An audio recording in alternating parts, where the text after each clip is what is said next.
Loving student, हम class 10th का chapter पढ़ रहे हैं the rise of nation in Europe. हमने पिछले वीडियो में आपका 1830 से लेकर 1848 तक की सारी बातों को जाना। अब इस वीडियो में हमें डिस्कशन करना है कि 1848 के बाद क्या हुआ। तो यहाँ पर जो टॉपिक है आज का टॉपिक है आपका, वह है कि the making of Germany and Italy. कि इसमें इसका मतलब ये है कि जर्मनी और इटली का निर्माण कैसे हुआ। आपको मालूम है कि ज़्यादातर जो वहाँ पे मांग हो रही थी किस चीज़ की, नेशन स्टेट की, नेशन स्टेट की बात हो रही थी। तो यहाँ पर इसी विषय पर आज हम लोग बात करेंगे।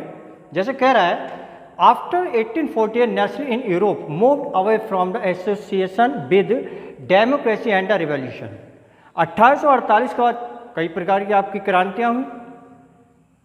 फिर कह रहा है जैसे क्रांतियाँ हुई किसके लिए, डेमोक्रेसी, लोकतंत्र के लिए। अब देखिए यहाँ पर बात आ रही है कि this can be the observe in the process by which the Germany and Italy came to be the unified and nation state.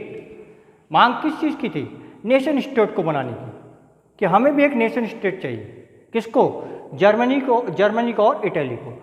अब इसके बाद nationalist feeling were the widespread among middle class German. अब आपको मालूम है कि ये जो आपका जो मांग थी, मांग किसकी थी, लिबरल, यानी कि मिडिल क्लास वालों को। तो ये जो आपका था ये सबसे ज़्यादा कहाँ पर फैला, मिडिल क्लासों के द्वारा पूरे जर्मनी में। अब this liberal initiative to the nation building was however represented by the combined force monarchy and the military support by the large landowner. अब देखिए यहाँ पर आपको नेशन स्टेट के बारे में, यहाँ पर आप एक व्यक्ति का नाम याद रखिए, वो है आपका ओटोमन बिस्मार्क। जर्मनी में जब नेशन स्टेट की बात हो रही थी, तो नेशन स्टेट में जब वो लोग किसी प्रकार की जब आवाज़ उठाते थे तो वहाँ पर क्या होता था, ये जो आपके थे कौन, monarch and the military support, ये लोग क्या करते थे, उनको किसी प्रकार का आंदोलन करने से रोक देते थे, मना कर देते थे, या उनको मारते थे, पीटते थे। लेकिन कुछ लोग इनका सपोर्ट कर रहे थे। जैसे वहाँ पर क्या था, जो आपके थे अमीर लोग, लैंड ऑनर, जिनके पास सबसे ज़्यादा ज़मीनें थी, तो यहाँ पर यही चीज़ बोला गया कि supported by the large land owner. और इन लैंड ऑनर को हम लोग कहते थे जंकर ऑफ पर्शिया। इन लोगों ने इनका सपोर्ट किया, बोले नहीं, अगर ये जो बात ये लोग जो मांग कर रहे हैं वो ठीक कर रहे हैं, हमें इनका सपोर्ट करना चाहिए।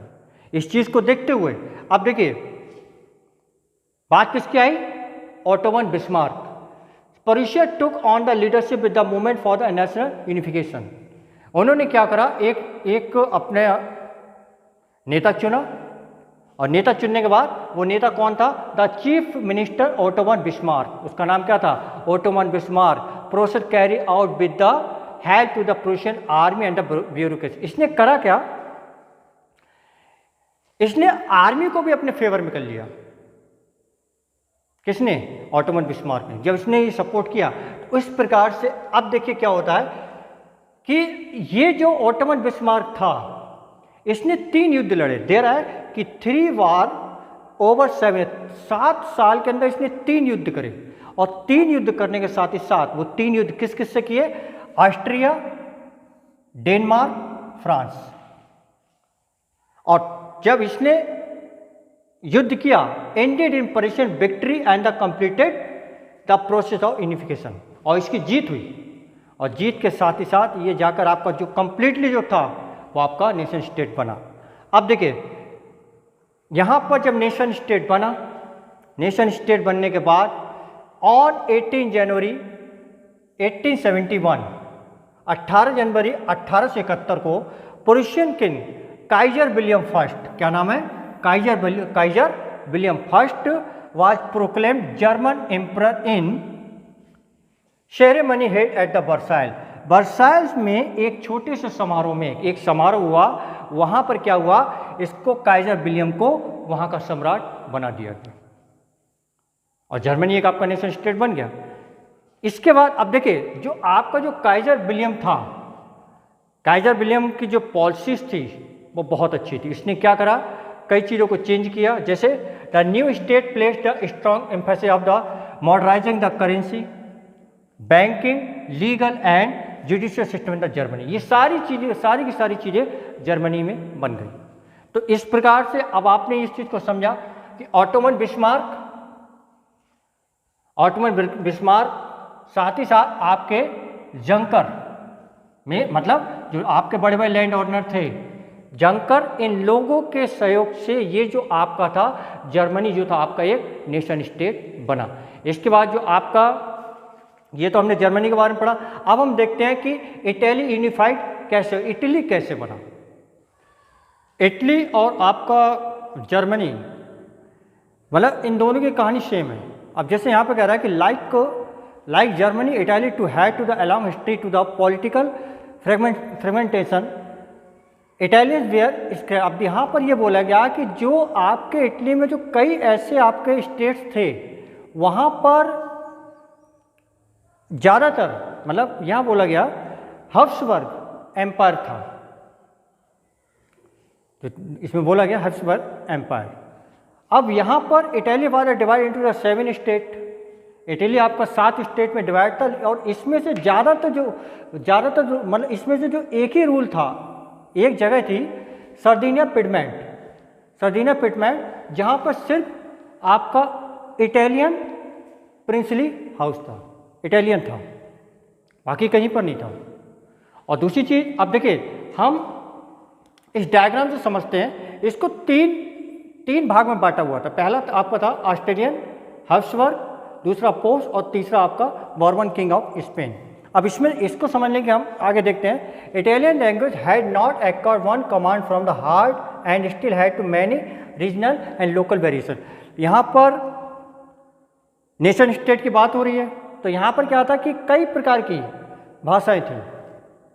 इसको देखते हुए Giuseppe Mazzini had sought to put together the government programme for the unity of the Italian republic. Giuseppe Mazzini, जिसको आपका बिस्मैक ऑफ द इटालियन के नाम से भी हम जानते हैं, उसने क्या किया, आपने पढ़ा था, उसने आपका एक गुप्त सोसाइटी जो आपका था ना, अंडरग्राउंड सोसाइटी हमने पढ़ा था, उसने बनाई थी। उसका नाम था Young Italy for the dissemination his goals but he failed in 1830 to 1840। मतलब ये जो इसने जो लड़ाई लड़ी गॉसिपिक मैजनी, ये इसमें हार गया। बोले क्योंकि गॉसिपिक मैजनी भी चाहता था कि इटली भी एक आपका नेशन स्टेट बने, लेकिन यहाँ पर ये हार गया। हारने के साथ साथ ही even the ruling elite the wanted to unify the Italy which offer economic development, political dominance. अब बहुत से आपके जो लोग थे, जैसे अमीर घराने के जो लोग थे, वो भी चाहते थे कि नहीं नेशन स्टेट इटली को हो जाए, वो भी इस चीज़ का सपोर्ट करने लगे। साथ ही साथ अब देखिए यहाँ पर भी unification of Italy was result to the many war chief minister. अब यहाँ पर भी एक था बंदा, उसका नाम था कैवर। इसने 2 लोग से युद्ध लड़ा, एक तो आपका फ्रांस और एक आप पिडमेंट, और इसने बाद में इनको डिफीट किया, इनको हराया। किस सन में, मतलब ऑस्ट्रियन फोर्स इन 1869। ये अब इसने क्या करा, ऑस्ट्रियन हब्सबर्ग पर कब्जा कर लिया। अब बचे 2 आपके, एक तो पोप बचे और एक आपके बर्बन किंग ऑफ स्पेन बचे। तो ये जो पोप थे इन्होंने तो आसानी से दे दिया, ये प्यार से मान गए। अब लड़ाई इनसे थी, बॉर्बन किंग ऑफ स्पेन से। और बॉर्बन ऑफ किंग स्पेन से क्या था कि large number of arm force volunteer join to the unification movement for the lead by the Giuseppe Garibaldi. अब इसमें एक है आपका गॉसिपिक मैजनी और एक आपका गॉसिपिक गैरिबाल्दी। इन्होंने क्या करा, बहुत से जो सैनिक थे वो भी इनके साथ इस आंदोलन में जुड़ गए, और जुड़ने के साथ ही साथ in 1860 they march into south Italy. इन्होंने साउथ इटली की तरफ मार्च किया and they kingdom of the two Sicilies of the succeeded drive to the Spanish rulers and help to the local people. मतलब अब देखिए इन्होंने क्या करा, जो बॉर्बन के ऑफ स्पेन थे इनको भी उखाड़ के फेंक दिया। बोले जो आपका रूल चले, यहाँ पर कह रहे हैं ना कि स्पेनिश रूलर इनको भी, इनका जो शासन था उसको भी इन्होंने ख़त्म कर दिया। अब जब ख़त्म किया तो यहाँ पर जाहिर सी बात है कि जो इटली था, इटली भी आपका एक नेशन स्टेट बनने की ओर चल रहा है, बढ़ रहा है। अब नेशन स्टेट, तब यहाँ पर जब ये nation state in 1860 Victor Emmanuel second was proclaimed as king of the unified Italy. तो हमने पढ़ा जर्मनी और इटली। तो जर्मनी का आपने देखा जो पहला सम्राट बना नेशन स्टेट का, तो आपका कैजार विलियम फर्स्ट, एंड आपका जब इटाली बना तो उसमें विक्टर एनामुअल। अब यहाँ पर जो नेक्स्ट टॉपिक है वो आपका टॉपिक क्या कह रहा है का स्ट्रेंज केस ऑफ ब्रिटेन में, मतलब इसमें ये कह सकते हैं कि स्ट्रेंज का मतलब होता है विचित्र, और केस कहानी या दास्तान। तो यहाँ पर ये जो आपका टॉपिक कह रहा है कि ब्रिटेन की अजीब दास्तान, अब है क्या, अब वाकई में ये अजीब व गरीब है। इस चीज़ को हम देखते हैं। कह रहा है कि the transformation of Great Britain into the nation state was not an the sudden process, there was no one British nation before the 18th century. यहाँ पर क्या कह रहा है कि no one British nation state the 18th century, 18वीं शताब्दी से पहले मतलब ब्रिटेन में कोई भी नेशन स्टेट नहीं था। लेकिन अब कह रहा है कि the people residing in the British Isles were the mainly English, Welsh, Scot and Irish. अब यहाँ पर जो भाषाएं बोली जाती थी कौन कौन सी, English, Welsh, Scot and Irish. Scots जो लैंग्वेज है वो आपकी स्कॉटलैंड की, और आयरिश जो है वो आयरलैंड की है। तो यहाँ पर ये लैंग्वेज बोली जाती थी। As the English nation grow wealth and the power, जो सबसे ज़्यादा जो थी पावरफुल जो लैंग्वेज थी वहाँ पर वो थी आपकी इंग्लिश। इंग्लिश को लोग ज़्यादा बोलते थे। इसी चीज़ को देखते हुए it began to dominate there the island in, अब देखिए यहाँ से कहते हैं ना strange case of Britain, Britain की विचित्र दास्तान वो स्टार्ट हो रही है कि in 1688 the English parliament seize power from the monarchy. जो इंग्लिश पार्लियामेंट था, इंग्लिश पार्लियामेंट ने ये जो मोनार्की पावर थी इसको सीज कर दिया, इसको बंद कर दिया। इसके बाद the parliament pass the act of the union. अब देखिए यहाँ पर एक एक्ट बना, एक्ट ऑफ यूनियन 1707, 1707 में एक एक्ट बना, by which England and Scotland were the unified resulting in the formation of the UK of the Great Britain. अब देखिए इसने क्या करा, इंग्लैंड ने स्कॉटलैंड को अपने अंदर मिला लिया। किसके अंदर? अपने अंदर, जब मतलब अपने अंदर मिला लिया। इसके बाद क्या हो गया, और इसका जो नाम हो गया United Kingdom of Great Britain. आगे बात समझे, मतलब जब इंग्लैंड ने स्कॉटलैंड को अपने अंदर मिलाया तो उसका नाम क्या हो गया, United Kingdom of Great Britain. अब the parliament was dominated by the English and the political was the culture identify of the Scots were systematically suppressed. अब देखिए यहाँ पर क्या था, जब स्कॉटलैंड वालों को मिलाया तो स्कॉटलैंड वालों ने अपने देश की भाषा बोली, तो जब उन्होंने वो बात, उसको क्या हुआ, उससे उसकी वजह से उनको सप्रेस करने लगे, परेशान करने लगे। इसको देखते हुए अब भाई आप समझ रहे हैं इस चीज़ को, वो नहीं चाहते थे जो इंग्लैंड वाले थे कि वो स्कॉटलैंड वाले ये भाषा बोले हमारे देश में। हमारे देश में अगर हमने आपको, आप हमारी भाषा बोले। अब यहाँ पर ये तो बात थी आपकी स्कॉटलैंड की, अब बात किसकी आ रही है, आयरलैंड की। Ireland was inhabited by the Protestant and the Catholic. देखिए यहाँ पर आयरलैंड में दो प्रकार के आपके समुदाय थे, एक तो प्रोटेस्टेंट थे और एक आपके कैथोलिक्स थे, और इनमें आपस में लड़ाइयाँ बहुत होती थी, आपस में ये लड़ते रहते थे। इसको देखते हुए क्या हुआ, the English supported the Protestant. इन्होंने क्या करा, दो थे, एक तो प्रोटेस्टेंट थे, एक आपके कैथोलिक्स थे। तो इन्होंने क्या करा, जो इंग्लिश थे इन्होंने किसका सपोर्ट किया, प्रोटेस्टेंट का, और establish their the rule help the support. उन्होंने इनका सपोर्ट किया, क्योंकि इनकी जो थी ये, इनकी जो संख्या थी वो कम थी, ये माइनॉरिटी में आ रहे थे। मेजॉरिटी में कौन थे, कैथोलिक्स थे।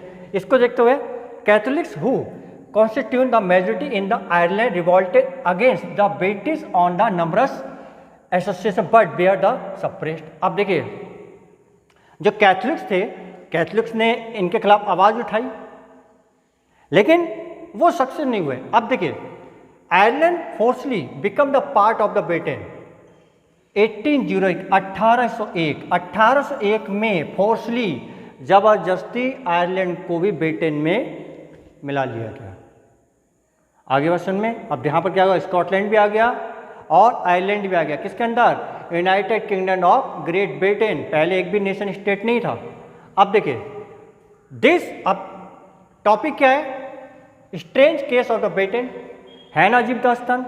एक तो कोई भी नेशन स्टेट नहीं था, लेकिन उसने क्या हुआ, और भी जो स्टेट थे उसको मिला के नेशन स्टेट बना।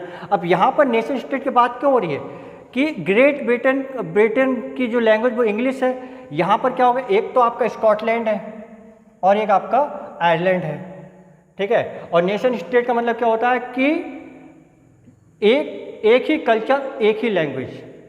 तो वो चाहते थे कि आप एक ही लैंग्वेज को बोलो तो नेशन स्टेट हो। अब देखिए, तो यहाँ पर कह रहा है this is a strange case of because the formation of the nation state in great Britain was not a result of the sudden up level of the revolution, it was the resulted of long drawn out of process. कोई nation state नहीं था, लेकिन बाद में जाके जो आपका था ब्रिटेन, वो जाके आपका नेशन स्टेट बन गया। किन को लेकर, आयरलैंड और स्कॉटलैंड को लेकर। तो इस प्रकार से ये जो टॉपिक्स था आपका वो कंप्लीट हो रहा है। हम नेक्स्ट टॉपिक आपका मिलते हैं नेक्स्ट वीडियो के साथ। Thank you.